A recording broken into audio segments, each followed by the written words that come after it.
What are the considerations to implementing delayed grapevine pruning?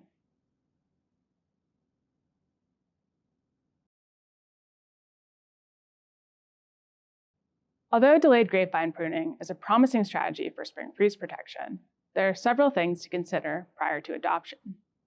For example, delayed pruning may negatively affect the balance of carbohydrates, nutrients, and hormones near budbreak, which can reduce crop yield.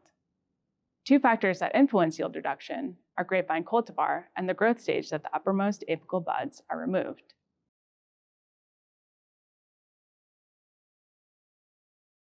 Observations from multiple regions and cultivars suggest that delayed pruning well past budbreak may reduce yield. For example, pruning when apical shoots have several leaves unfolded, instead of 1 or 2, poses greater risk to yield reduction in retained buds.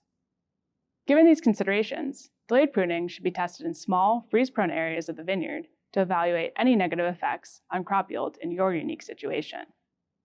Another consideration is the effect of delaying budbreak on subsequent grapevine growth stages.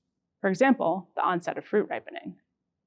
In regions with cool climates and/or short growing seasons, an extensive delay in budbreak, such as 3 weeks, may result in unripe fruit at harvest and wines with lower alcohol and higher acidity. However, our team at Penn State found that a delay in budbreak of 7 to 10 days has not consistently affected fruit chemistry at harvest. In light of these considerations, the choice to implement delayed pruning becomes a risk-reward analysis. Extensive delays in final pruning may further delay budbreak on retained buds. However, waiting too long may negatively affect yield and fruit maturation of the retained buds. The final consideration of delayed pruning is the additional labor this practice demands. To make cane removal from the trellis system more manageable, we recommend a first pruning pass during dormancy, which requires extra time and labor. Furthermore, once apical buds have broken, retained buds are more likely to be swollen and susceptible to damage.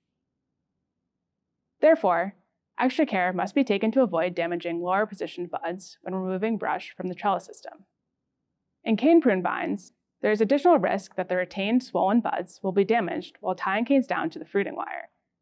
Thus, we acknowledge that doing this might not be applicable for commercial growers. As an alternative, canes can be tied down during dormancy and sections extending beyond the fruiting wire trimmed after budbreak. But this might not be as effective at delaying budbreak. In conclusion, delayed pruning is a tool to delay grapevine budbreak into warmer spring temperatures, reducing spring freeze risk. Due to the potentials for yield reduction, delay in the onset of fruit ripening, and additional labor demands, we recommend trialing delayed pruning in small, freeze-prone areas of your vineyard. In addition, be cautious not to remove uppermost buds when shoots exceed 3 leaves unfolded, or 1.5 inches. Given these considerations, delayed pruning is unlikely to be a universal approach. Instead, it may be seen as a band-aid approach to mitigate spring freeze in problem blocks where cultivar and site aren't a great match. For more information, visit the Penn State Extension website and search for grapevine pruning. You can also email us at viticulture@psu.edu. Thanks for watching, and happy pruning.